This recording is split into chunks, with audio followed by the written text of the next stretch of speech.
आज हम पढ़ेंगे चैप्टर 4 के बारे में। अब चैप्टर 4 में क्या है? Imperfection in solid. सॉलिड यानी लिक्विड फॉर्म में अगर मेटल हो, अब लिक्विड फॉर्म में मेटल हो तो क्रिस्टल उसमें तो नहीं बनते। जब ये सॉलिडिफाई होगा तो सॉलिड फॉर्म में इसमें क्रिस्टल बनना शुरू हो जाएंगे। अब आइडियल क्रिस्टल कब बनेगा? जब इसमें आइटम की अरेंजमेंट बड़ी रेगुलर हो, यानी लेटेस्ट पॉइंट पे एटम की अरेंजमेंट रेगुलर होनी चाहिए।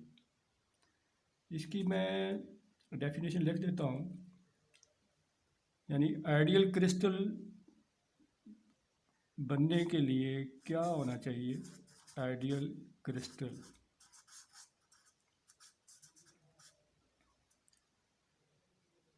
Crystal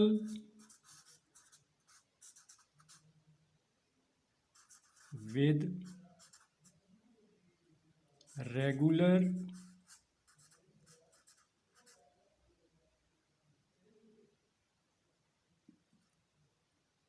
periodic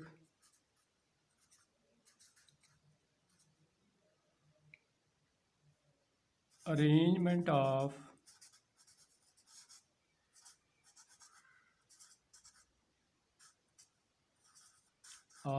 atoms at the lattice site is called ideal crystal.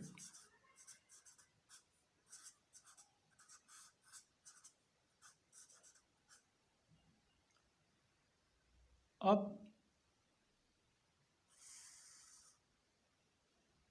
ये तो आपने देखा कि तमाम एटम या मॉलिक्यूल लैटिस पॉइंट के ऊपर होने चाहिए, और ये आप जितना मर्जी स्लो कूलिंग कर लें लिक्विड को तो फिर भी कुछ ना कुछ गड़बड़ हो जाती है। और उस गड़बड़ की वजह से किसी साइड पे एटम गायब भी हो सकते हैं, क्योंकि जब हम कूलिंग करते हैं तो कूलिंग करते करते ज़ाहिर है में टेम्परेचर मुख्तलिफ टेम्परेचर ग्रेडियंट पे कूलिंग हो रही होती है, तो बाज़ एटम एनर्जी ज़्यादा गेन कर लेते हैं, यानी थर्मल एनर्जी ज़्यादा आ जाती है, तो एटम अपनी जगह भी छोड़ सकते हैं। तो इम्परफेक्शन इसी चीज़ का नाम है कि इसमें रेगुलर अरेंजमेंट नहीं है, यानी साइड के ऊपर किसी एटम मिस हो सकता है, पूरी लाइन मिस हो सकती है लैटिस में। तो ऐसे डिफेक्ट को इम्परफेक्शन कहते हैं। तो इसकी डेफिनेशन में लिख देता हूँ। Imperfection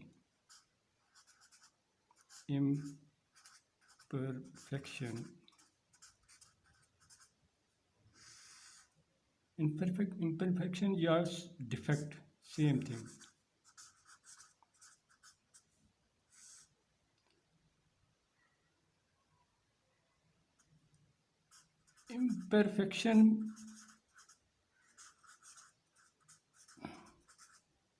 imperfection means that there is something wrong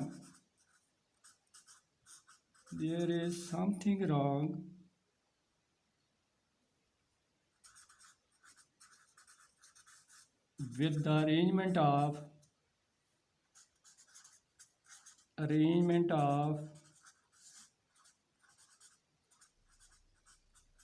atoms.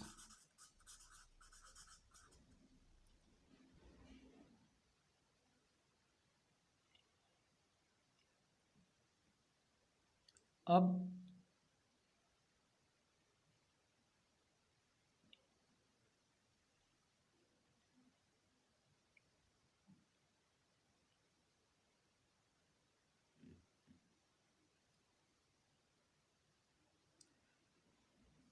तो imperfection या defect, imperfection mean that there is something wrong with the arrangement of atoms. अब ये डिफेक्ट चार टाइप के हैं जो सॉलिड में अक्कर होते हैं, चार टाइप के डिफेक्ट। तो डिफेक्ट्स आर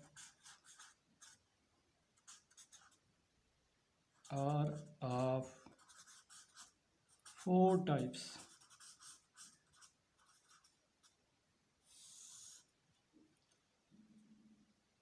सबसे पहले पॉइंट डिफेक्ट।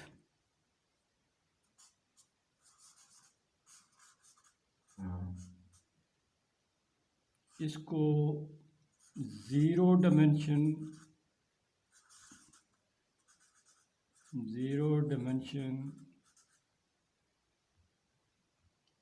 डिफेक्ट भी कहेंगे। इसी तरह है लाइन डिफेक्ट।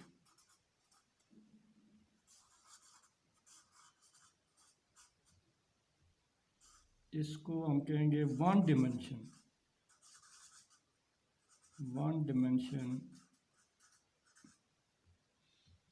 डिफेक्ट। इसके बाद आता है जी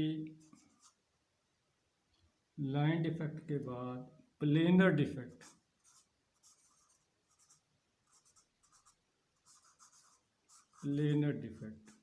या टू डी डिफेक्ट। उसके बाद आता है जी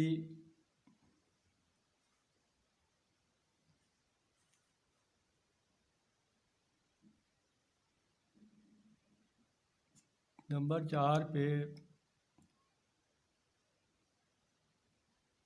वॉल्यूम डिफेक्ट।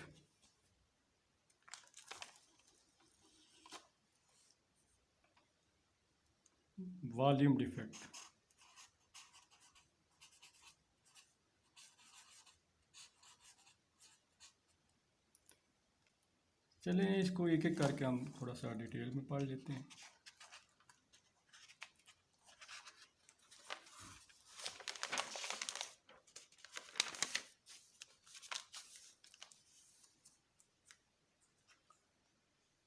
तो सबसे पहले पॉइंट डिफेक्ट।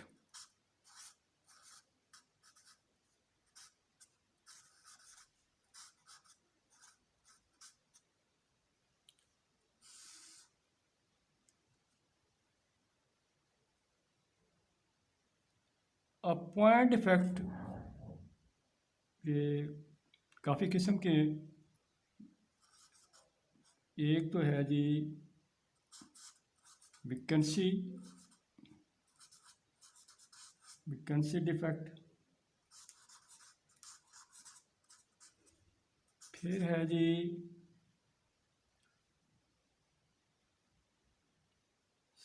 Self इंटरस्टाइशियल defect. फिर आते हैं जी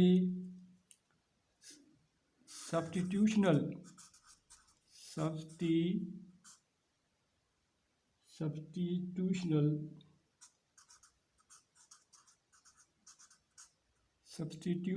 डिफेक्ट। और उसके बाद आता है इंटरस्टाइशियल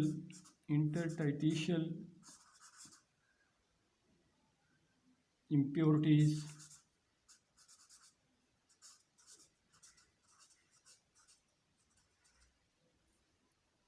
फिर आता है जी शॉर्ट की।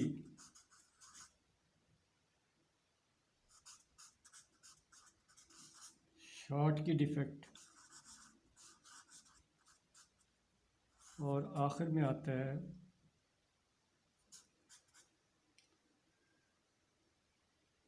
फ्रेंकल।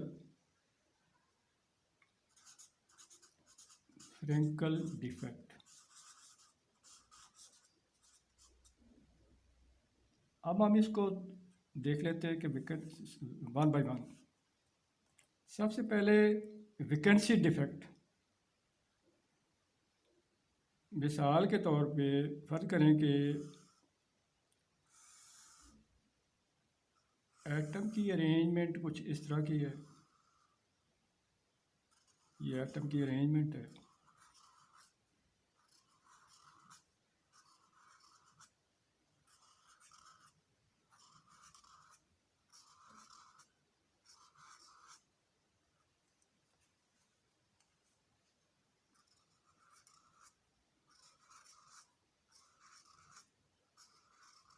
ये है जी आपका एटम की अरेंजमेंट है।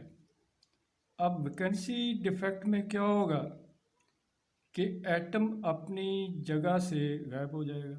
मसलन अगर फ़र्ज़ करें कि ये एटम गायब हो जाता है, मतलब ये एक नहीं कई एटम गायब हो सकते हैं। फ़र्ज़ करें कि ये एटम गायब हो गया तो ये मैं अगर दूसरा इसको ड्रा करूँ वैकेंसी डिफेक्ट में तो ये मेरे पास फिगर फिर इस तरह की बन जाएगी। लेकिन ये एटम गायब हो गया हमारे पास यहाँ से। हो सकता है कोई एक और एटम गायब हो जाए।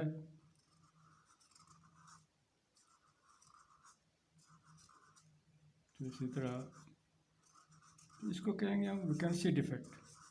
अब यहाँ से एटम यहाँ से भी गायब हो गया। एक एटम दो एटम या ज़्यादा भी एटम हो सकते हैं। तो इसको कहते हैं हम वैकेंसी डिफेक्ट। उसके बाद आता है जी वैकेंसी डिफेक्ट के बाद सेल्फ इंटरस्टिशियल डिफेक्ट। चले वो देखते हैं जी क्या होता है।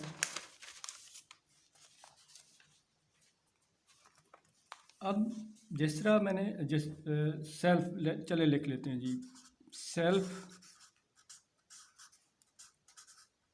Interstitial defect. ये क्या होता है जी। अब ये देखें ये अरेंजमेंट है ये ऐसे एटम की। अब डिटेल लिखने के बजाय आपको वैसे समझा देते हैं। ये देखें जी ये ऐसे एटम पड़े हुए हैं। ये एटम पड़े हुए हैं। तो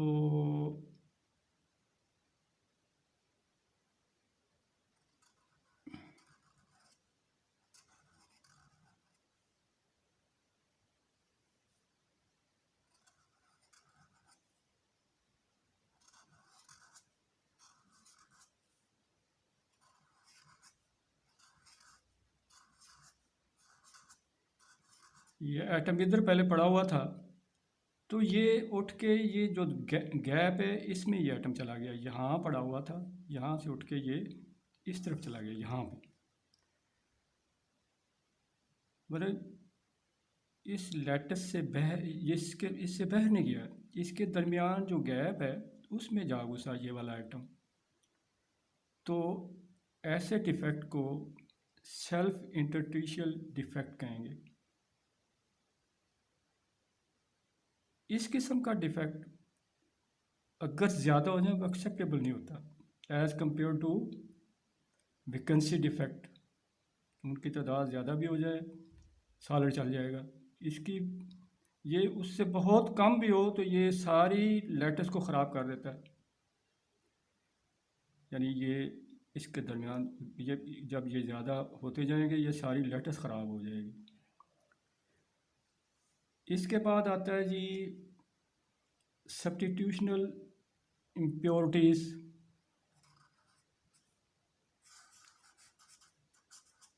substitutional impurities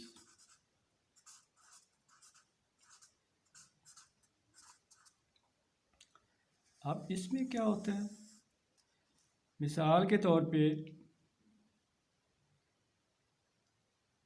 आपकी उसी तरह ये लेटस बनी हुई है,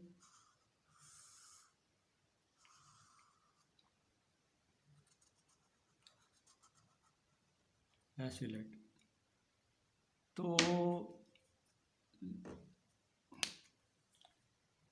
बाहर से एक एटम आ गया, वो इधर आके इस जगह पे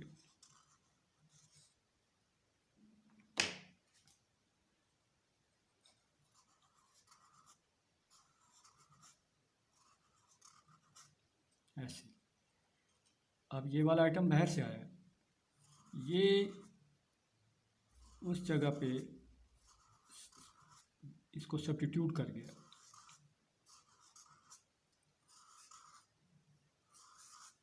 ऐसे।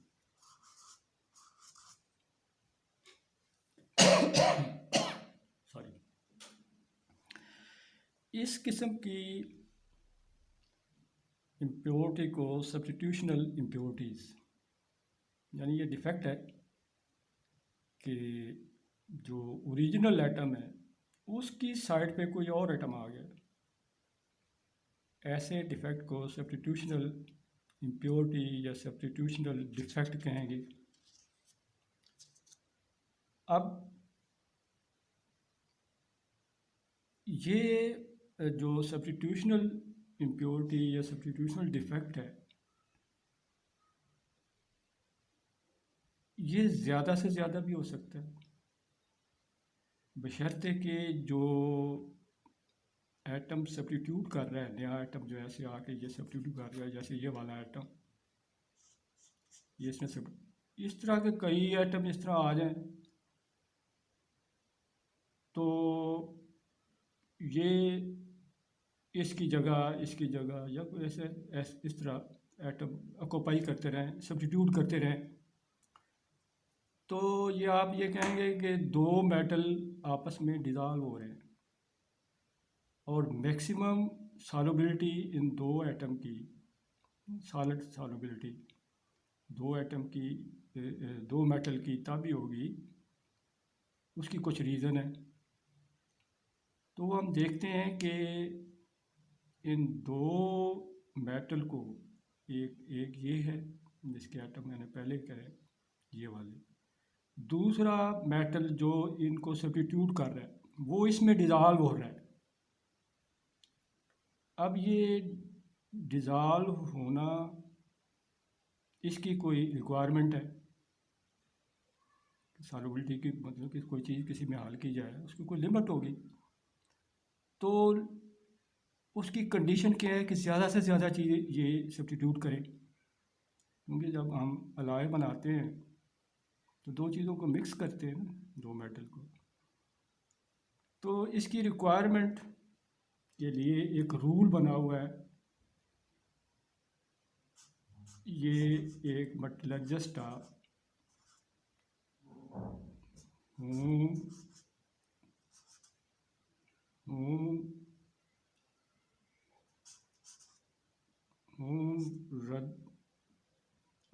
रदरे रूल। ये इस मेटलर्जिस्ट ने एक रूल बनाया जिसके तहत उसने बताया कि मैक्सिमम डिज़ॉल्बिलिटी के लिए ये 3-4 चीज़ें बहुत ज़रूरी हैं। नंबर 1,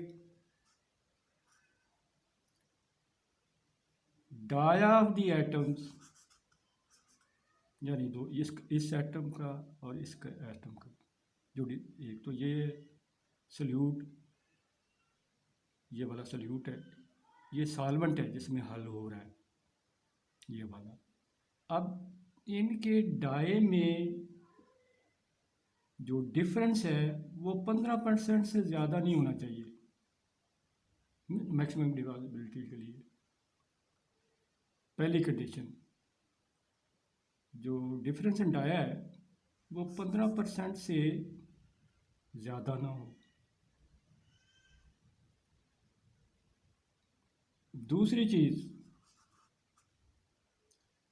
वो ये है कि दोनों की स्ट्रक्चर एक जैसी हो। यानी अगर ये वाला फेस सेंटर क्यूब है तो ये भी फेस सेंटर क्यूब है, तो डिज़ॉल्व ये मैक्सिमम होगी। मगर ये ज़्यादा डिज़ॉल्बिलिटी के लिए ये कंडीशन ज़रूरी है। मगर ये भी नहीं कि अगर कोई स्ट्रक्चर एफसीसी है, दूसरा हेक्सागोनल क्लोज पैक है, वो इसमें वो भी हाल होगा, मगर उसकी डिज़ॉल्बिलिटी उतनी ज़्यादा नहीं होगी। तो दूसरी कंडीशन वो ये है कि crystal should be of same nature, यानी एक जैसी होनी चाहिए क्रिस्टल दो एटम की। ये तो दूसरी कंडीशन है, यानी मैं लिखूँ इसको क्रिस्टल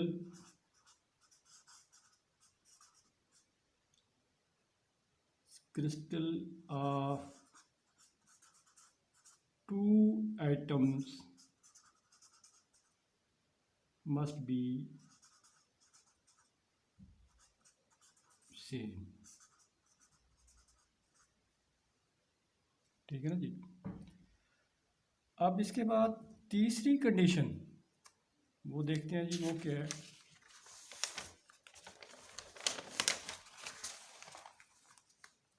तीसरी कंडीशन ये है कि दोनों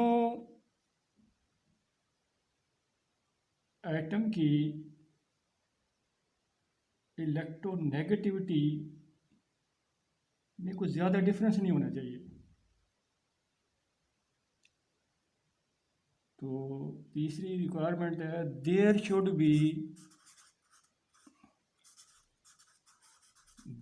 should not be appreciable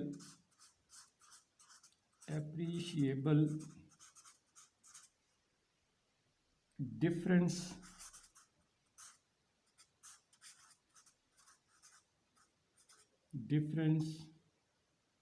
in electronegativity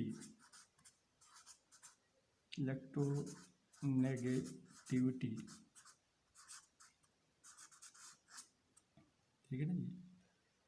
यानी इलेक्ट्रोनेगेटिविटी का मैंने पहले भी बताया हुआ है कि ये कोई एटम किसी इलेक्ट्रॉन को कितना अपनी तरफ खींचता है। ठीक है ना जी। तो ये वाली चीज़ अगर कम से कम डिफरेंस होगा तो ये सॉल्युबिलिटी ज़्यादा होगी, ज़्यादा इलेक्ट्रोनेगेटिविटी कम से कम इसमें डिफरेंस होना चाहिए। चौथी चीज़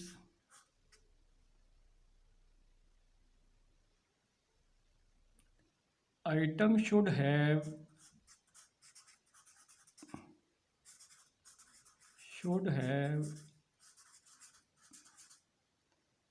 सेम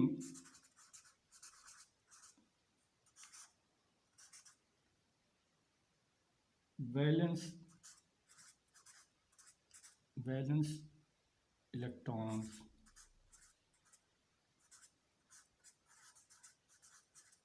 तो ये सब्स्टिट्यूशनल इम्प्योरिटीज़ के लिए ये चीज़ें ज़रूरी हैं। अब इसकी मिसाल मैं देता हूँ। मसलन जिंक और कॉपर को, ये एक अलाय है जिंक और कॉपर का। अब इसमें जिंक और कॉपर में अगर तो अब इसका देखते हैं कि इसके जो मैं बात कर रहा हूँ जिंक और कॉपर के अलाय में इनके साइज़ में बहुत कम फ़र्क है। इसके डाया इसका बहुत कम फ़र्क है। मसलन जिंक का जो रेडियस है, जिंक का रेडियस वो 0.133 नैनोमीटर है, और कापर, ये जिंक का मैं कह रहा हूँ, और कापर का नैनोमीटर, कापर का रेडियस जो है वो 0.128 नैनोमीटर। अब जिंक जो है वो उसका जो स्ट्रक्चर है HCP, इसका स्ट्रक्चर जो है कापर का वो FCC है, मगर है तो दोनों क्लोज पैड। इसी तरह इलेक्ट्रोनेगेटिविटी कापर की 1.7 है,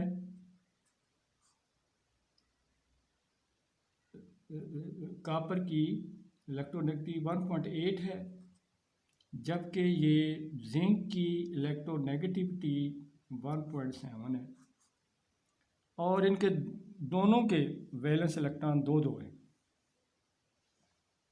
ठीक है ना जी। तो कापर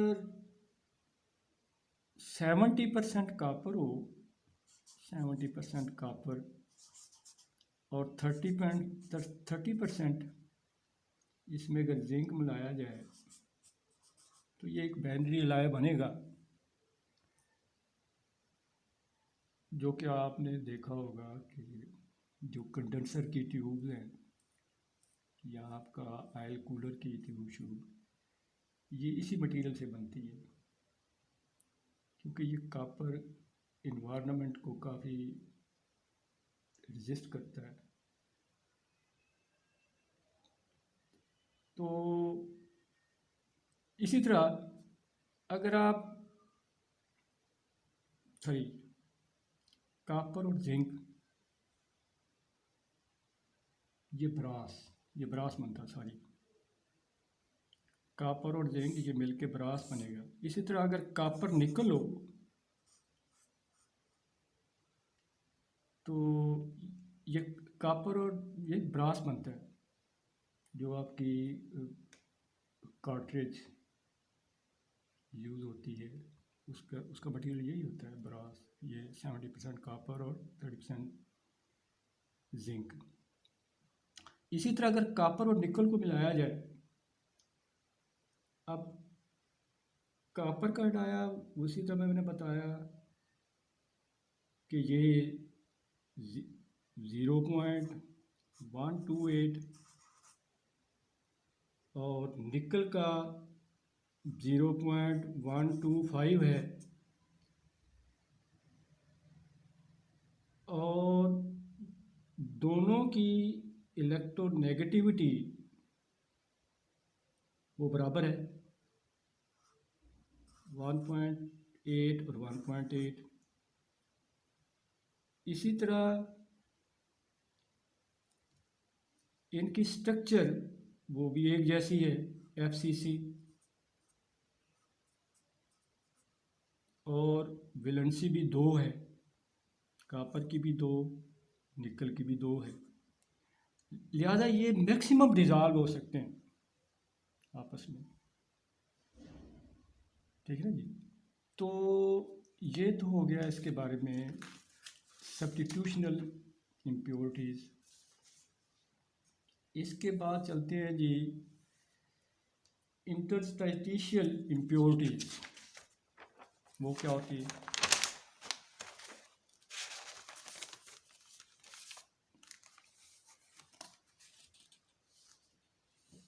अब चलते हैं जी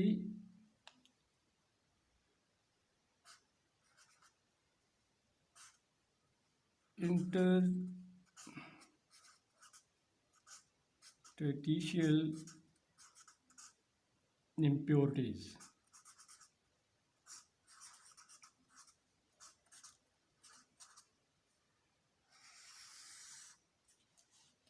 अब ये इम्प्योर देखना, ये ज़रूरी नहीं है इम्पोर्ट ही ये नुकसानदेह हैं, ये फ़ायदा भी है इसमें।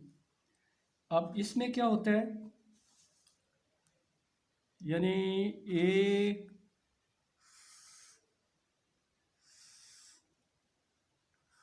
एक मटेरियल के एटम इस तरह वो पैकिंग बनाते हैं, पैकिंग बना रहे हैं, ठीक है ना, ये पैकिंग बन रही है।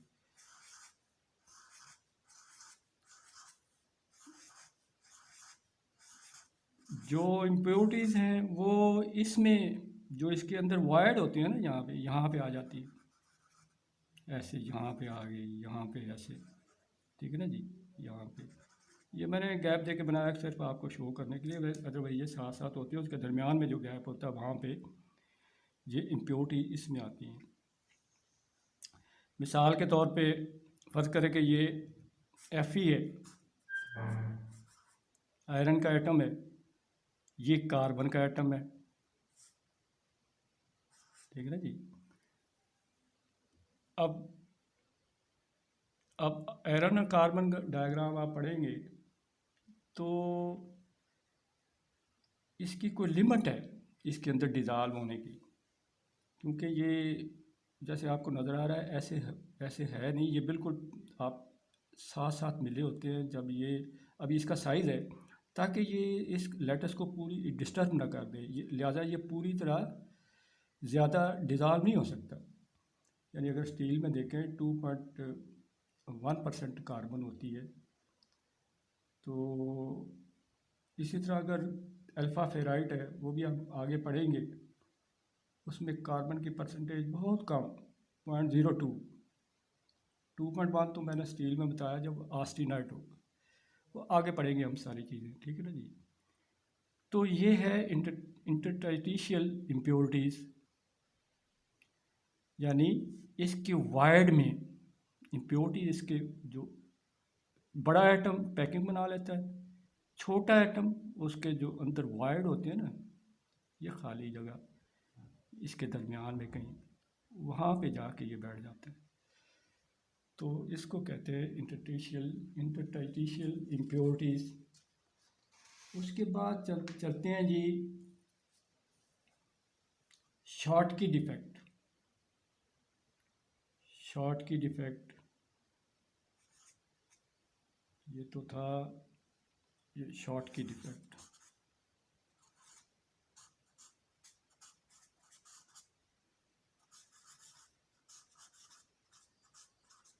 शॉर्टकी डिफेक्ट्स, अब ये जो डिफेक्ट है ये हमेशा आयनिक कंपाउंड में होता है। मसलन जैसे सोडियम क्लोराइड है, शॉर्टकी डिफेक्ट, इसमें क्या होता है जी, ये आपका ये आयनिक बॉन्ड बनाते हैं ना सोडियम क्लोराइड में क्या होता है, सोडियम क्लोराइड। अब जो क्लोराइड का एटम है इसका साइज़ बड़ा होता है, रेडियस बड़ा है, और सोडियम का एटम का कम है। अब ये इलेक्ट्रॉन देता है, ये इलेक्ट्रॉन एक्सेप्ट करता है, इसके ऊपर नेगेटिव चार्ज है, इसके ऊपर पॉजिटिव चार्ज है, ये आपस में आयनिक बॉन्ड बनाते हैं। अब फर्ज करें कि ये सोडियम का एटम है, इसको थोड़ा छोटा शो कर देते हैं, ये क्लोरीन का एटम है, ये नेगेटिव है, ये इसी तरह ये सोडियम का एटम, ये क्लोरीन का एटम, इसके बाद इसी तरह ये चले सोडियम का एटम पॉजिटिव, यहाँ पे क्लोरीन का एटम नेगेटिव, फिर पॉजिटिव, नेगेटिव, पॉजिटिव, नेगेटिव, ये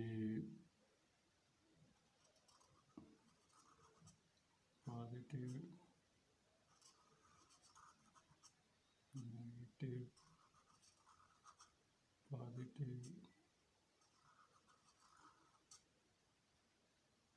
नेगेटिव पॉजिटिव। अब ये देखें जी, जितने एटम सोडियम के हैं उतने एटम क्लोरीन के एटम हैं। अब इस डिफेक्ट, शॉर्ट की डिफेक्ट में क्या होता है कि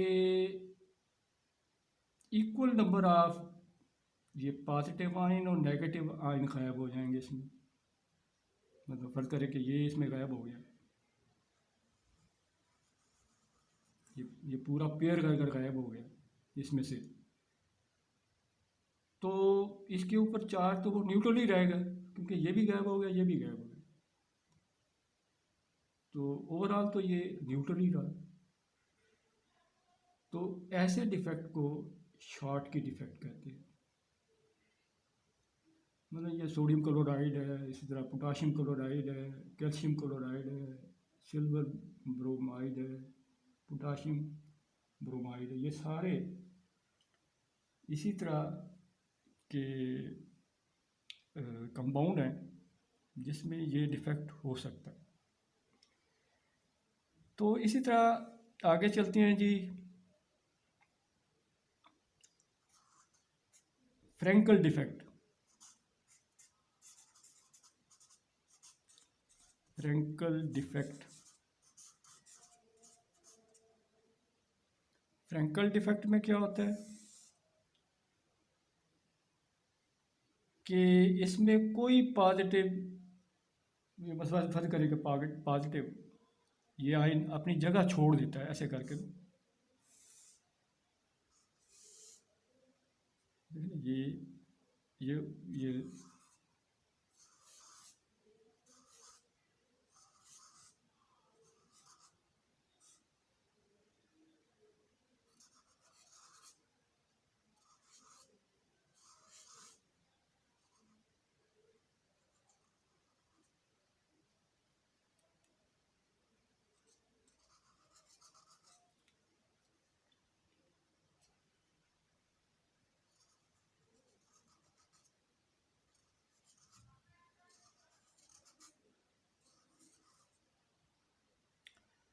अब यहाँ से ये पॉजिटिव आयन, ये मैं लिखता हूँ positive negative positive negative positive negative positive negative positive negative. अब यहाँ पे ये पॉजिटिव यहाँ से गायब है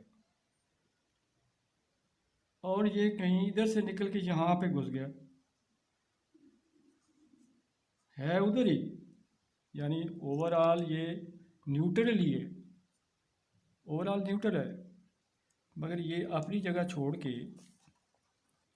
जो कहीं वायर्ड सी बनी हुई थी ये उधर जा घुसा है। ठीक है ना जी। तो ऐसे डिफेक्ट को फ्रैंकल डिफेक्ट कहते हैं।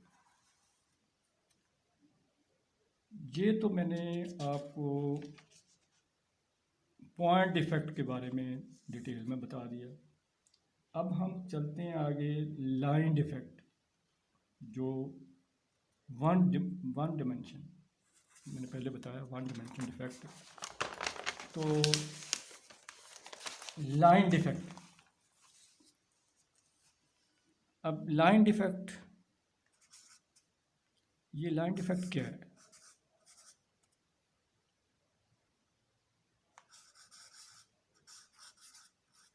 चलिए जी, इसकी पहले डेफिनेशन लिख लेते हैं।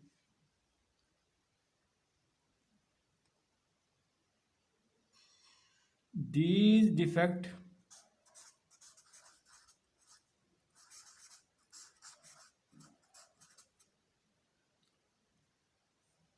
normally occur during solidification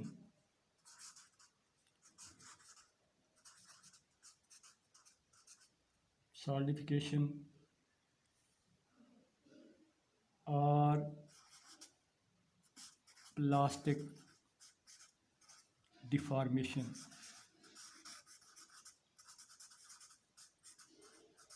यानी ये डिफेक्ट जो पैदा होते हैं, या तो जब ये लिक्विड फॉर्म से ये सॉलिड फॉर्म में कन्वर्ट हो रहा हो मेटल, तो या तो उस वक्त पैदा हो सकता है, या फिर आप जब इसको डिफॉर्म करें, जब फोर्स अप्लाई करें, शेयर फोर्स अप्लाई करें, तो उसकी वजह से ये डिफेक्ट पैदा होता है, जिसको लाइन डिफेक्ट। अभी हम आगे बताते हैं ये लाइन डिफेक्ट क्या है। इसकी तो पहले दो टाइप्स हैं लाइन डिफेक्ट में। तो इसकी दो टाइप्स हैं, वो मैं लिखता हूँ कि एक कहलाता है एज डिसलोकेशन,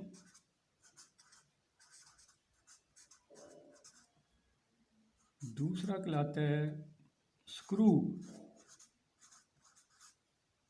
डिसलोकेशन।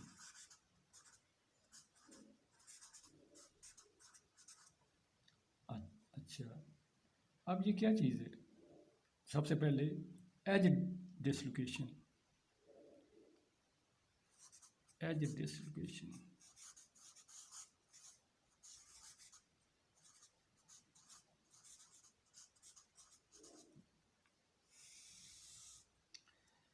अब एज डिसलोकेशन में एक किसी लैटिस के अंदर एक्स्ट्रा हाफ प्लेन इंट्रोड्यूस कर दें, या ये समझें कि एक हाफ प्लेन गायब हो जाए, तो उसकी वजह से, यानी ये जब सॉलिडिफाई होती है कि पूरी की पूरी आधा प्लेन ही उसमें से गायब हो जाता है। या फिर आप जब इस फोर्स अप्लाई करते हैं, उसकी वजह से दोनों शेयर फोर्स अप्लाई करेंगे दोनों साइड पे। यानी आपको ये जैसे मैं बताता हूँ आपको, तो जैसे ये वाला है, ये है एट दिस लोकेशन। अब इसमें ये है कि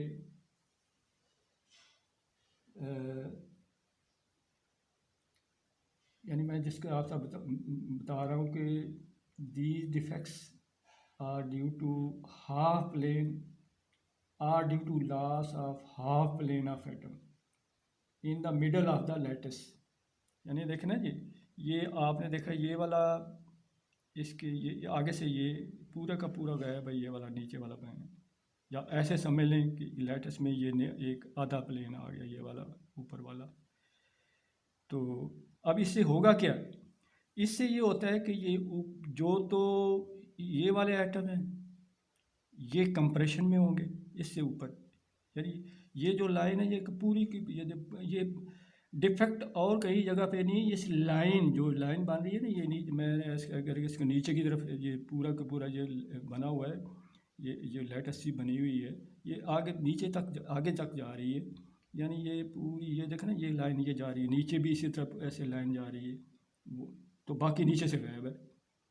अब ये डिफेक्ट इस लाइन के करीब करीब है, यानी इसका आप ये समझ लें कि लेंथ वाइज तो ठीक है, डाया इसका मतलब बहुत ही कम, यानी सिर्फ एक लाइन ऐसे बन रही है, ऐसे करके लाइन ये यहाँ पे ये, इसको अगर मैं बनाना चाहूँ तो ऐसे करके ऐसे बना दूँगा, ठीक है ना, ये वाला। तो ये इसके इस लाइन के नीचे नीचे इसकी लाइन, इसके ऊपर जो एटम है वो कंप्रेशन में है, ऐसे उसके ऊपर जो एटम होंगे वो कंप्रेशन में होंगे, नीचे ये टेंशन में एटम आ जाते हैं, ठीक है ना जी। तो ऐसे डिफेक्ट को लाइन डिफेक्ट, क्योंकि इसके लाइन के साथ साथ डिफेक्ट है। अब इस डिफेक्ट को, यानी अगर ये डिफेक्ट ये इन्वर्टेड टी, इसको पॉजिटिव डिफेक्ट कहते हैं। इन्वर्टेड टी ये ऊपर प्लेन, नीचे से प्लेन गायब है, इसको उसने ये इन्वर्टेड टी का मतलब है इस ये टी के इसके नीचे नीचे डिफेक्ट, ठीक है ना जी। तो इसको पॉजिटिव, अगर ये मैं इसी तरह का ये नीचे बना देता तो ये अपराइट टी हो जाती, उसको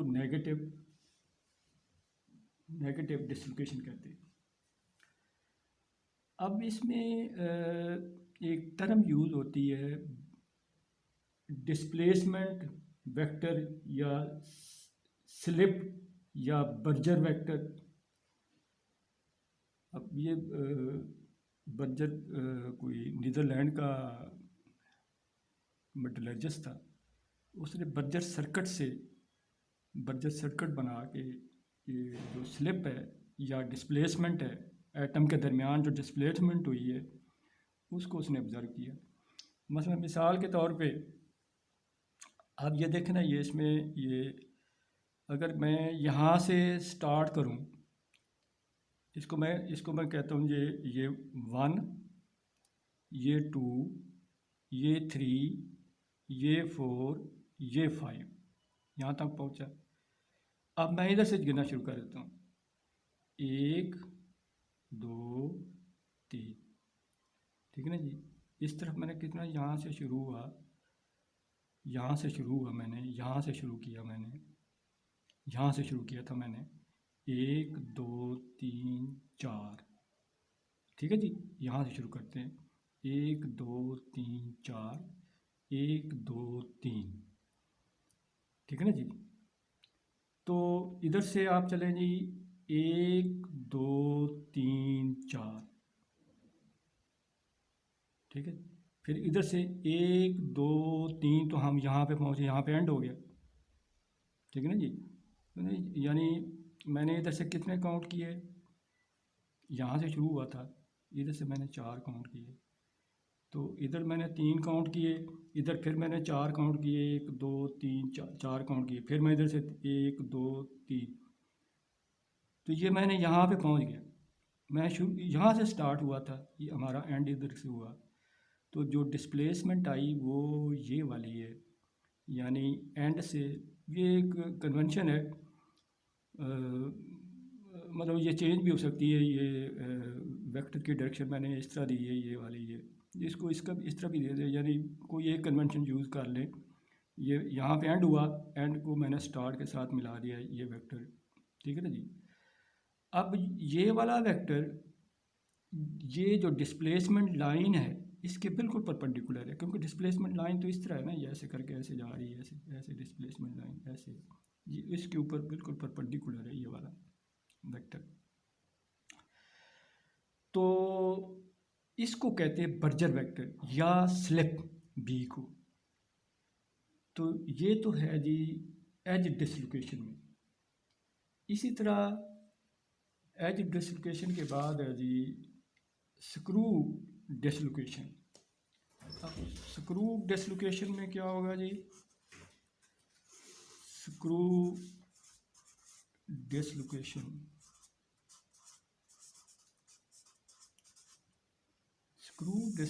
में